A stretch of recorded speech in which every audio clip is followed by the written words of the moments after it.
baba huyo, baba huyo, baba huyo, wa Afrika, baba huyo, wa Nigeria, baba huyo, wa Tanzania, baba huyo, wa Ethiopia, baba huyo, apendeza, baba huyo, baba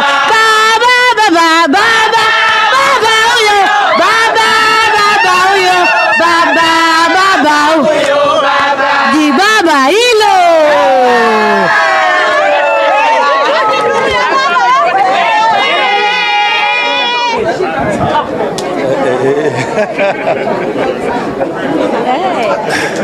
Kitale ingome tupe maiki yake.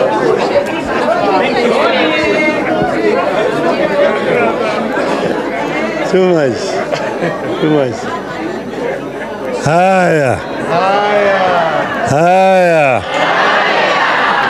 Wamama hoe. Vijana hoe. Wazee. Haya. ODM.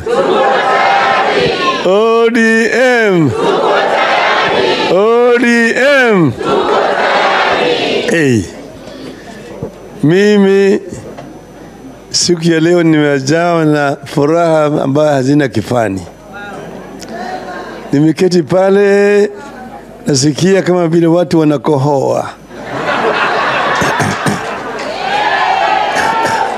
Nimesikia vijana wamekohoa, walemavu wamekohoa, mama wamekohoa, wazee wakanguruma. Sasa nasema maneno imesikifika, simeingia. Ndio sababu mimi nataka kwanza kutoa shukrani kwenu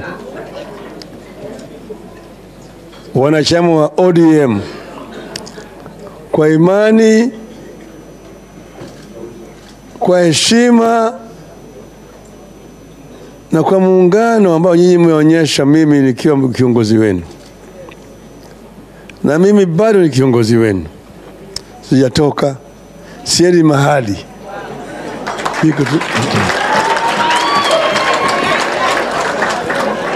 Mimi natembea tu kidogo namna hii. Naenda kando kupumua kidogo. Naenda kando tu kidogo kujinisaidie. Lakini niko na nyinyi. Sawa sawa. Sasa ODM ni chama ambaye iko na historia. Na vile mnasema hapa ODM sasa itaadhimisha siku ya 20 ya tangu kuzaliwa kwake. Sio haki kabisa. Lakini ni muhimu sana katika hatua zetu, ziara zetu za kufika kule tunataka kufika. ODM kama chama ilizaliwa miaka 20 iliyopita. Lakini ilizaliwa na chama ambayo ilikuwa inaitwa LDP. Na LDP ilizaliwa na chama cha New KANU. KANU ilizaliwa na chama inaitwa NDP. Na NDP ilizaliwa na chama inaitwa Ford Kenya. Na Ford Kenya ilizaliwa na chama kinaitwa Ford. Na Ford ilizaliwa na kikundi kinaitwa Young Turks. Young Turks walikuwa watu wangapi? Pembe tano. Pembe tano Israeli kwa kimombo Pentagon. Unajua? Kulikuwa pembe moja inaitwa Anyang' Nyong'o. Kilikuwa naitwa Paul Mwite. Kilikuwa naitwa James Orengo. Kilikuwa naitwa Joe Ager. Ya tano ni nani? Hawa ndio original Young Turks. Watu watano. Baadaye manake siku hizi mara mingi waandishi wa habari hawapati hii. Manake wengine wao walikuwa hawajazaliwa. Wanaweka majina ambaye ni vioja kwetu. Lakini baada ya haya wengine wakaingia. Kitobe Manyara, Moisa Kitui, Kaito Murungi wakaingia. Sasa ikaenda namna hiyo, na baadaye tukaleta wazee. Tukaleka wazee Jaramogi, Shikuku, Muliro, Bamaris, Mdenge, Gachoka. Hao ndio walikuja kuungana na sisi.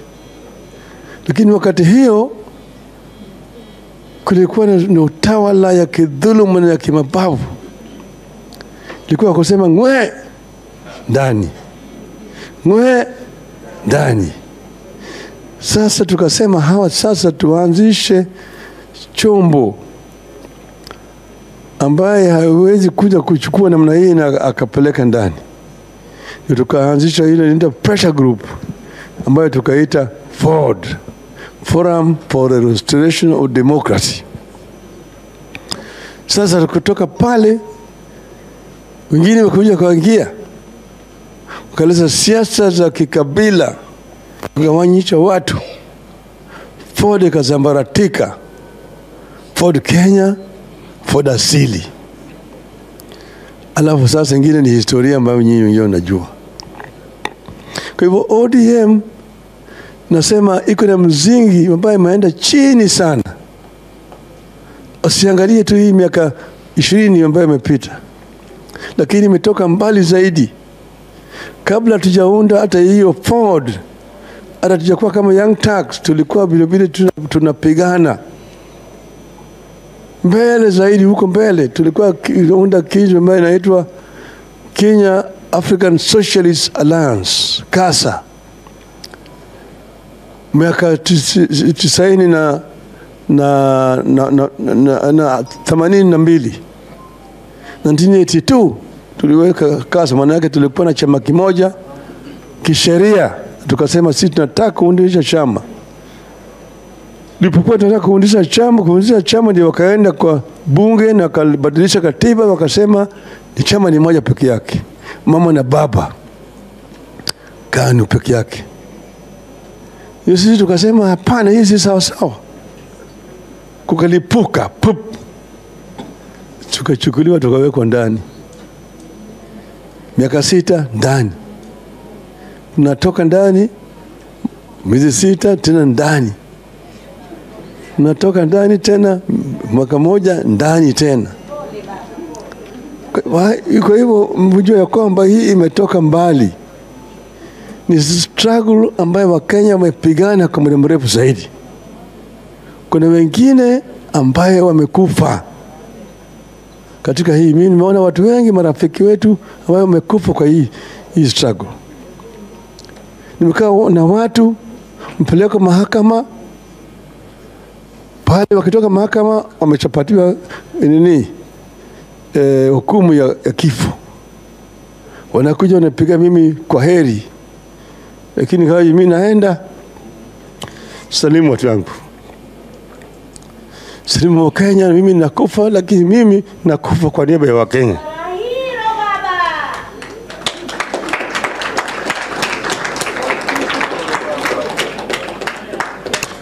Kwa hivyo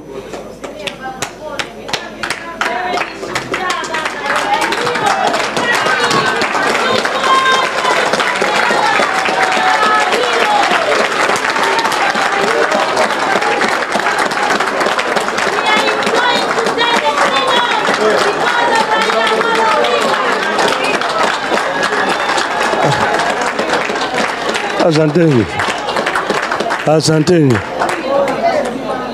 Poleni sana. Nakuwa na uchungu ukikumbuka mtu tulikuwa pamoja anakuambia kwamba mimi sitakuona tena. Anatoka pale, anapeleka kule, ananyongwa.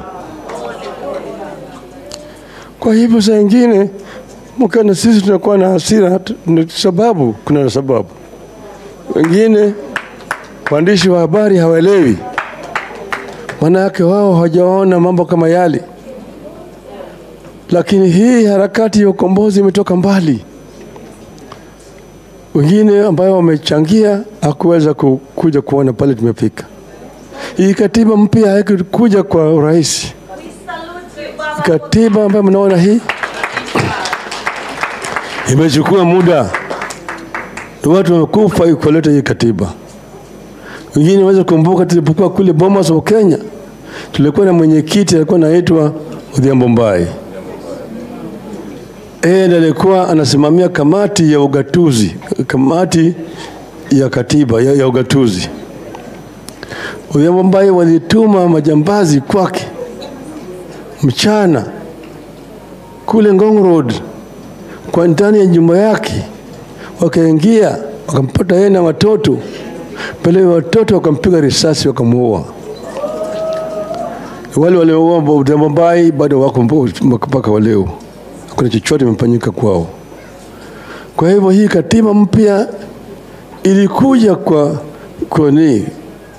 uwezo ya Wakenya, lakini ilikuja kwa jasho na damu ya Wakenya. Walikuwa hawataki. Watu wengi hawaelewi ile uzuri ambayo imepika kwa sababu ya Wakenya kupigana. Vijana wengine hawaelewi. Lakini sisi tunajua ya kwamba hii katiba tulileta kwa jasho na damu ya Wakenya.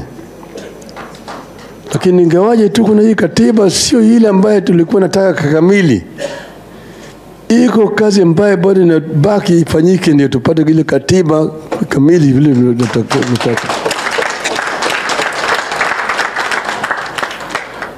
Sasa ni sababu chombo tuko naye ni chama ambayo inawezesha sisi kupata yale ambayo tunataka yote. Kwa hivyo ODM ni muhimu sana. Na vile unajua ODM ni chombo ambayo iko na pembe 8. Kwa kimombo chombo ambayo ni pembe 2 ni nini? Ni mstari. Sio. Pembe 3 ni triangle. Pembe 4 pembe 5 pentagon. Pembe 6 hexagon.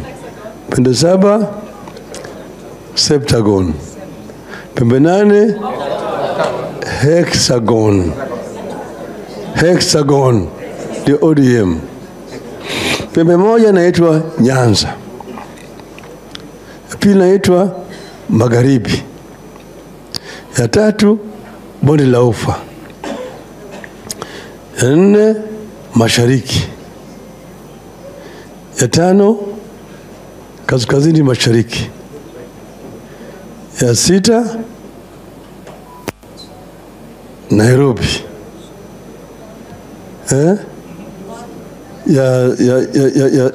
Ya 7 Pwani. Ya 8